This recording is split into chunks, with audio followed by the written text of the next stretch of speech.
তরুণদের তামাক ব্যবহার শুরু নিরুৎসাহিত করতে তামাক পণ্যের কার্যকর দাম বৃদ্ধির জন্য বাজেট প্রস্তাবনায় 2026-27 অর্থবছর সংবাদ সম্মেলনের আয়োজন করেছে national heart foundation of Bangladesh.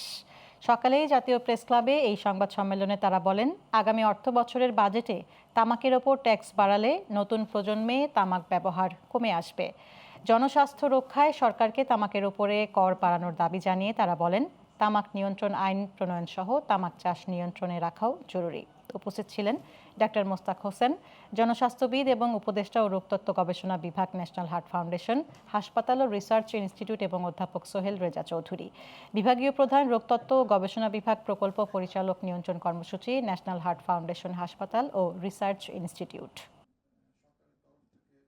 যারা অপুষ্ট, যারা প্রাণীজ আমিষ খাওয়ার সম্পত্তি তাদের নেই, মাছ, মাংস, দুধ, ডিম, তাদের বাবা মা একই অবস্থা।